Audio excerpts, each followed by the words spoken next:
Coffee Talk. I am your host, MISHUMA SABA, M.SABA. And this is our Cultural Variety Podcast. Stay tuned.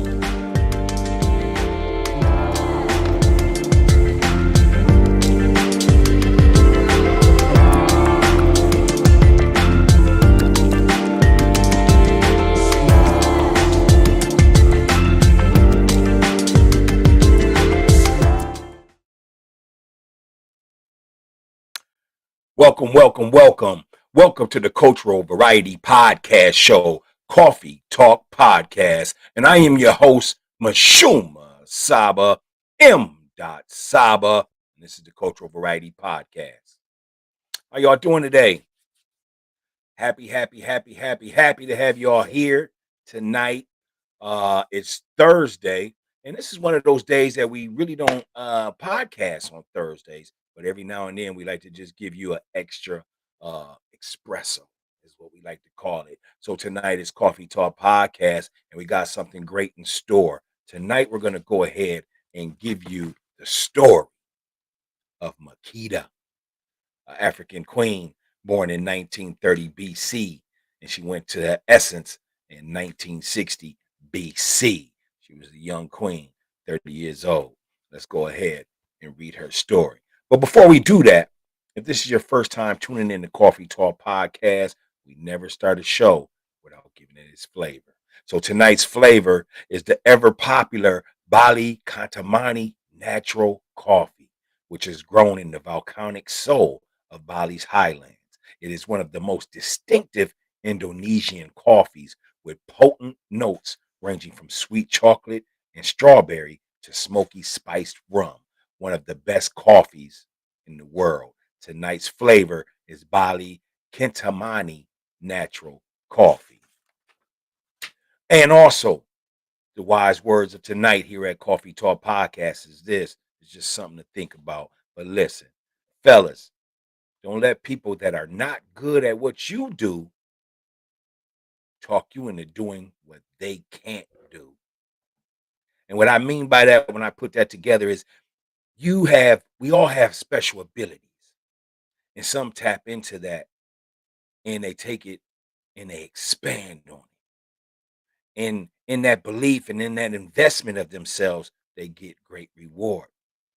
However, there will be people along the sidelines that is not as good at those abilities that you carry.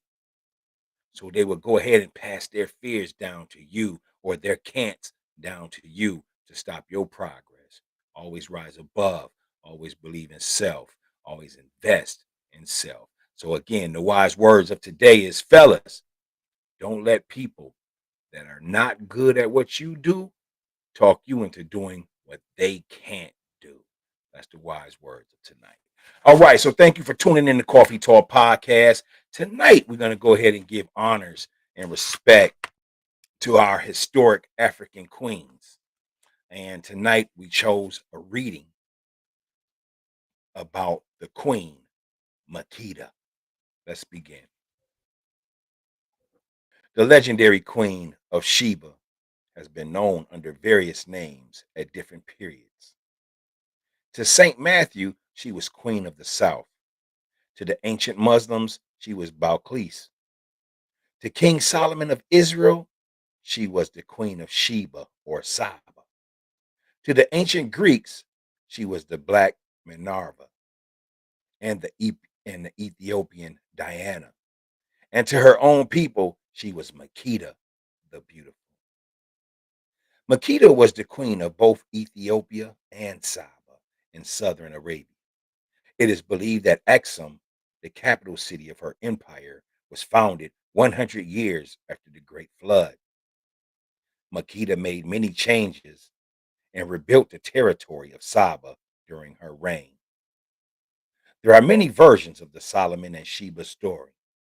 This biography is based on the glory of the kings, a chronicle of the rulers of Ethiopia.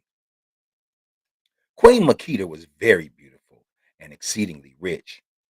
She had heard a great deal about the wealth of Israel and the wisdom of King Solomon from her royal merchants. The more she heard, the more she longed to travel to Jerusalem. One day, she announced to her constituents that she intended to visit Jerusalem to learn from the wise King Solomon.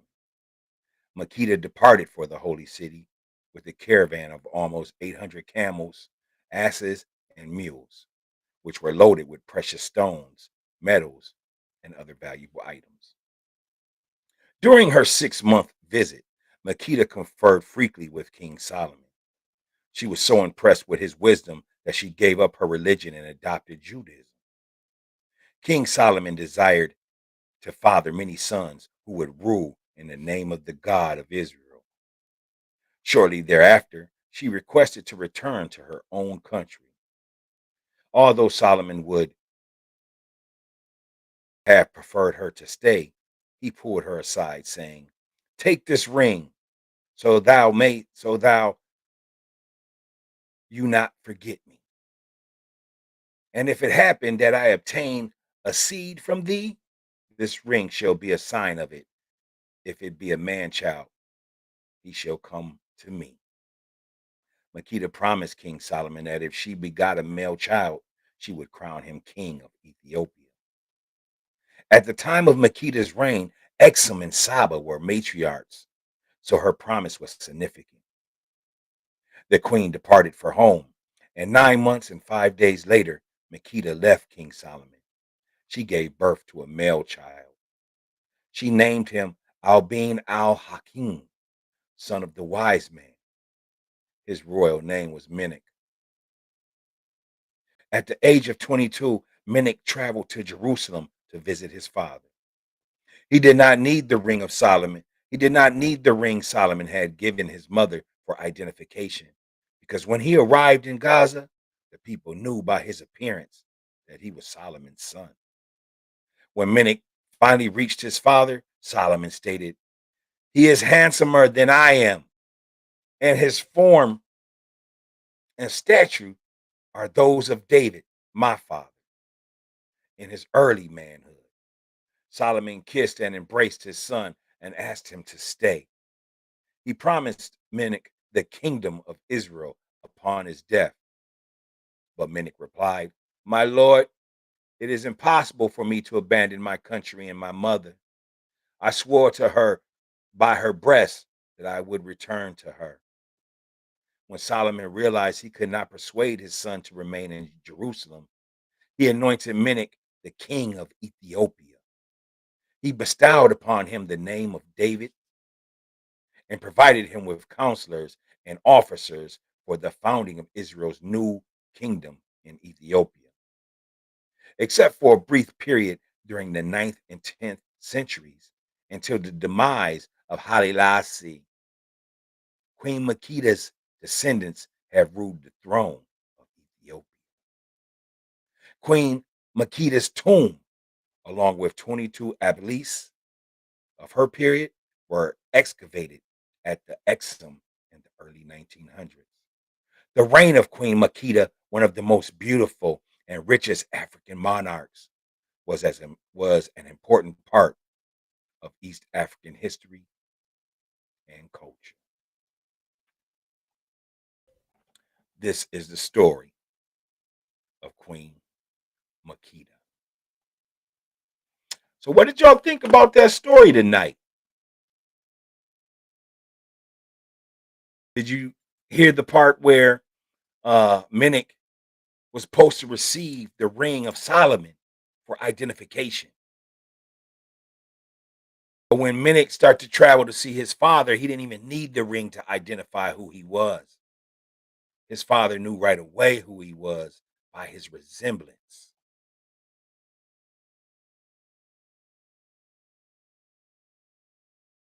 Was you impressed by Makeda going to see King Solomon, not because of his riches, not because of his material, because of his wisdom?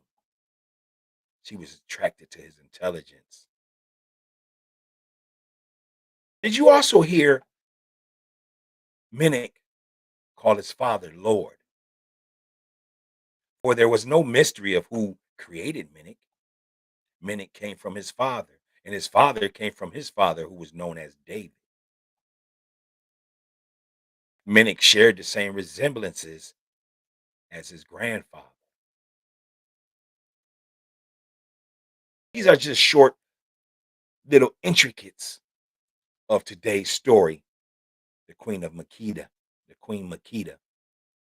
Go ahead and leave a comment. Go ahead and hit the like button. Go ahead and share the video. And if you like what we do here at Coffee Talk Podcast, make sure you go on YouTube and subscribe. Yes, we do appear 3 days a week, Mondays, Wednesdays, and alternate Friday and Saturday. But whenever we get to drop a jewel on Thursday, it's extra special and it's extra nice. With that being said, I am your host, MISHUMA SABA, and this is our cultural variety podcast show. We'd like to that you continue to support the show. We appreciate you. Much gratitude, and thank you for watching. I'm gonna go ahead and hit you with the universal peace sign.